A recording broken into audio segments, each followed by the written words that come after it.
Salut, je m'appelle Azilis et je suis une étudiante d'échange aux États-Unis. Et là, ça fait déjà un mois que je suis en Floride dans ma famille d'accueil. Et aujourd'hui, dans ce vlog, je vais vous parler des lycées américains. Donc un grand rêve pour beaucoup d'entre nous qui viennent ici. Et du coup, dans ce vlog, je vais parler de 3 aspects spécifiques. Une journée quotidienne que je peux avoir dans un lycée américain, les différences qu'il va y avoir avec les lycées français et enfin les tips, des choses à faire et à ne pas faire dans un lycée américain. Allez, c'est parti!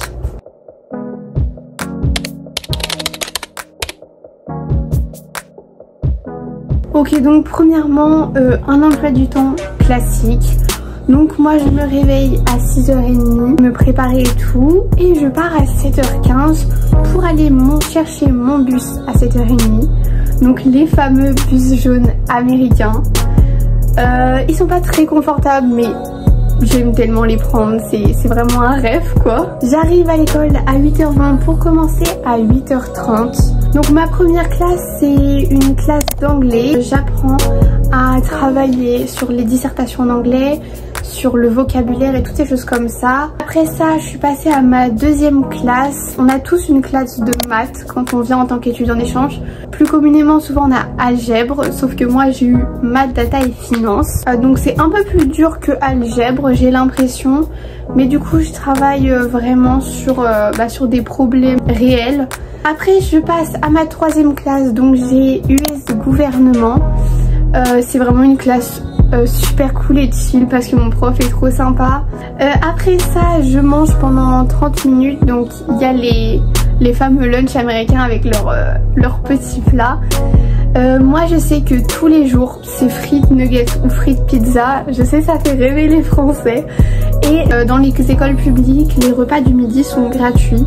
Après tu peux toujours apporter ta lunchbox. Moi ça m'arrive pour changer, pas toujours prendre des frites et de la pizza. Des fois je prends ma lunchbox et des fois quand j'ai pas envie d'en faire une, je vais juste prendre le plat. Après ça, je passe dans ma classe de US History. Donc c'est vraiment aussi un cours super sympa. Le prof il me demande toujours de parler français. Et là aussi j'ai pu apprendre plus sur la guerre civile américaine. Et c'était vraiment super intéressant. Il est très gentil, il nous aide sur tous les sujets, même les évaluations il va nous aider, donc très chill aussi. Après ça, je commence à avoir mes électifs classes. Donc j'ai eu théâtre. Là-bas, on fait des improvisations tout le temps. La classe, on a une super ambiance de classe. Vraiment, tout le monde fait un peu ce qu'il veut, participe s'il a envie. Et même si c'est en anglais, du coup c'est un peu compliqué, moi ça me fait super plaisir. Et c'est vraiment là où j'ai pu me faire le plus d'amis. Donc c'était vraiment sympa. Et ma dernière classe, c'est vidéothèque. Donc là j'apprends beaucoup plus sur montage et comment filmer. Et c'est super intéressant parce qu'on parle aussi de comment filmer avec son téléphone et pas seulement avec des caméras qui coûtent 3000 €. Donc c'est vraiment accessible. Après ça, c'est la fin des cours. Donc je peux prendre le bus jaune pour rentrer chez moi. Ou alors ce que je fais en ce moment, c'est que je reste pour mes entraînements de cheerleading. Donc ça dure 1h30 chaque jour parce que vu que je suis nouvelle, j'ai plus d'entraînement que les autres. C'est super cool, on apprend plein de chorés, on a nos tenues, enfin vraiment le rêve. Après ça, ma mère d'accueil ou mon père d'accueil viennent me chercher à l'école. On peut faire des fois un petit tour dans le Walmart pour aller acheter quelques trucs, ou alors on va au restaurant. Et après ça, je rentre, je fais quelques devoirs, mais vraiment ils nous en donnent pas beaucoup, c'est très simple. En classe, ils nous laissent le temps de faire nos devoirs, donc ça c'est super cool. Donc je fais les quelques devoirs qui me restent. Je finis par manger avec mes parents d'accueil, donc on a vraiment le temps de discuter de notre journée, de ce qu'on a aimé et tout. Donc ça c'est vraiment un moment convivial que j'aime beaucoup et que j'attends beaucoup dans ma journée. Et ouais, c'est vraiment cool parce que des fois on n'a pas le temps de se parler pendant la journée. Et ça c'est vraiment notre moment ensemble, donc c'est vraiment bien. Après ça, je rentre, je vais dans ma chambre et je vais dormir pour me préparer pour le lendemain. Donc voilà, ça c'est une journée assez classique en semaine, donc dans un lycée américain. Les lycées américains c'est un peu différent que la France parce que chaque jour on va avoir la même journée. C'est-à-dire que du lundi au vendredi, j'aurai toujours les mêmes classes et ça ne change jamais. sauf que ça va changer au milieu d'année et en fait c'est par semestre ou par trimestre, ça dépend. Et ils vont changer d'emploi du temps comme ça, mais ça veut dire que pendant tout mon début d'année, c'est tous les jours la même chose. Donc on a différentes classes. Il y a les core classes et les électives classes. Donc les core classes, c'est des classes qui vont être obligatoires. Je crois qu'il y a histoire, maths et anglais qui sont obligatoires. Donc ça c'est vraiment les cours les plus importants et que tout le monde aura. Et après il y a les électives classes. Donc ces classes-là, c'est des classes qu'on peut choisir. Et du coup en fait il va y avoir plusieurs options qui dépendent du lycée. Et moi par exemple j'ai choisi théâtre et vidéothèque. Mais il y a plein de choses, il y a cuisine, psychologie, art, il y a plein de choses. Donc c'est vraiment ouvert. Et des fois en fait on ne tombe pas sur les classes qu'on veut. Et quand ça arrive, pendant la première semaine de cours, on a la possibilité de demander pour changer de classe. Mais il y a énormément d'élèves qui font ça.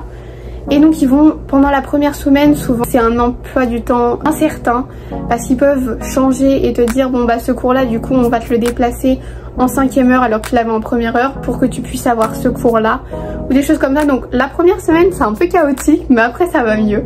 Aussi quelque chose qui est assez surprenant, c'est que eux ils ont pas de pause. Nous des fois on peut avoir une heure de creux, on a vraiment du temps pour manger et on a des récréations. Eux ils ont pas ça, ils ont juste 30 minutes pour manger et le reste en fait est toujours en classe. Les classes sont vraiment chill, les professeurs sont super sympas.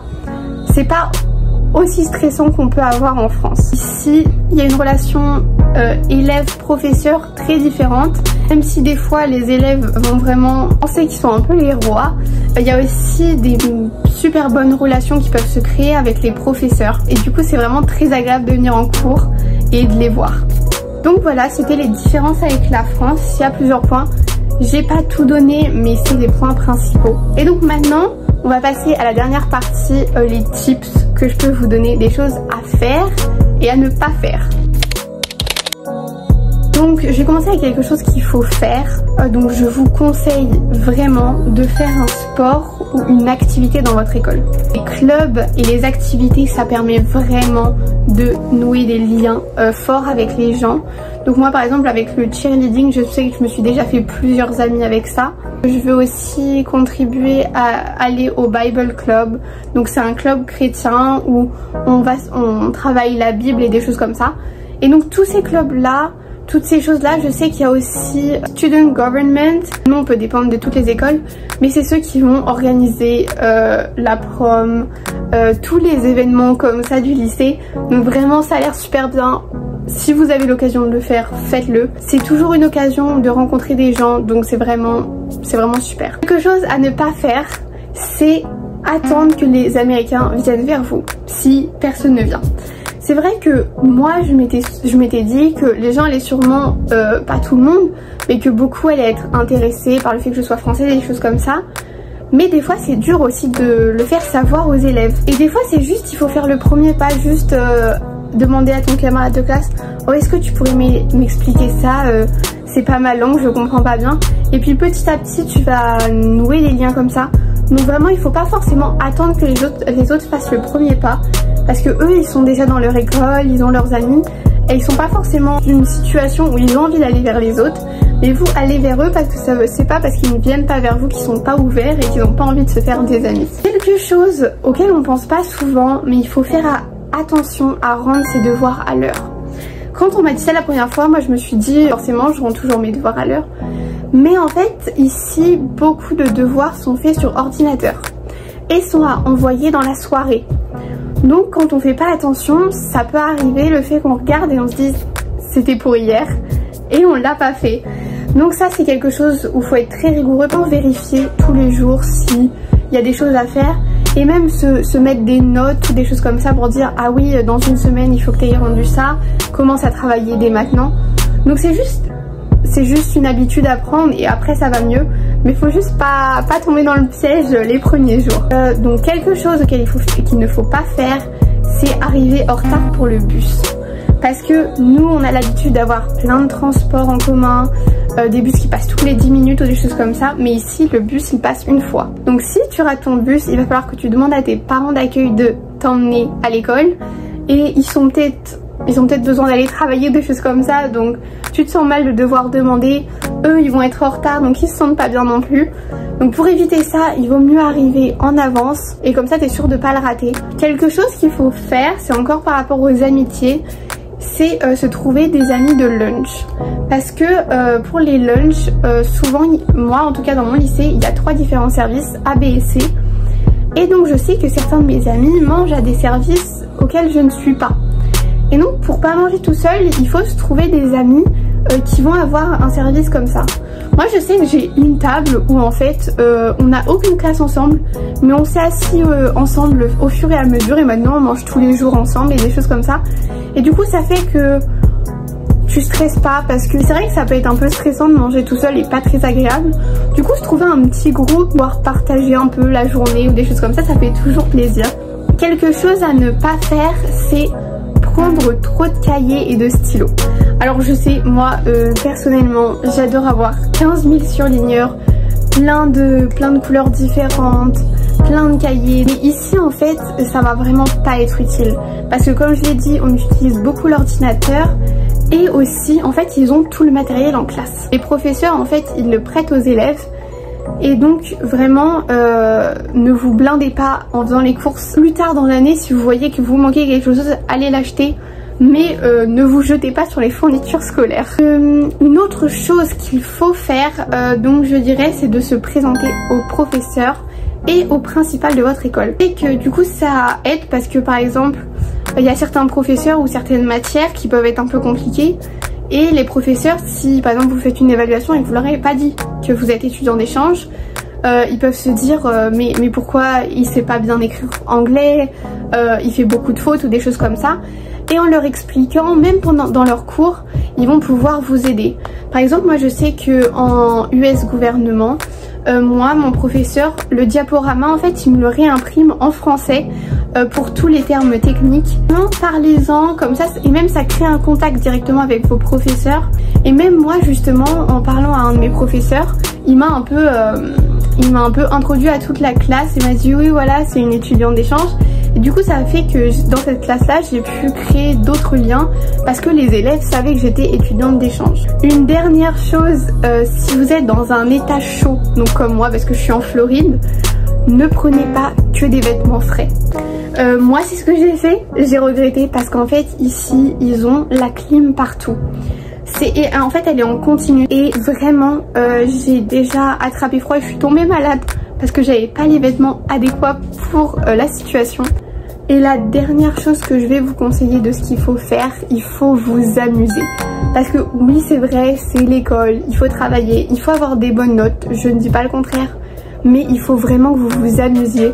Vous êtes là pour faire votre année d'échange, vous restez que 1 an ici. Donc vraiment, faites-vous des amis, n'ayez pas peur d'aller voir les gens. Mettez-vous à fond dans des activités, même si c'est par exemple des sports que vous pratiquez pas. Pratique. Si c'est des sports que vous pratiquez pas, en France, essayez-les. C'est juste pour 1 an. Donc si ça vous a pas plu, vous avez pu vous faire des amis, c'est pas grave. Donc vraiment, investissez-vous à fond parce que c'est qu'une seule année, ça passe très vite. Donc vraiment, faut en profiter. J'espère que ça vous a aidé à voir un peu mieux comment un lycée américain marche. J'espère que ça a pu vous donner envie un jour de faire une année d'échange. Si vous avez des questions, n'hésitez pas à les poser en commentaire. J'essayerai d'y répondre. Et ISPA aussi, donc ISPA c'est mon organisme avec lequel je suis partie aux États-Unis. Moi ils m'ont accompagnée du début à la fin, ils ont toujours été là pour répondre à mes questions. N'hésitez pas à les appeler, ils vont être là pour vous aider. Vraiment moi j'ai une super expérience grâce à eux, donc je les remercie. Voilà, j'espère que cette vidéo a pu vous aider et à très bientôt. Bye.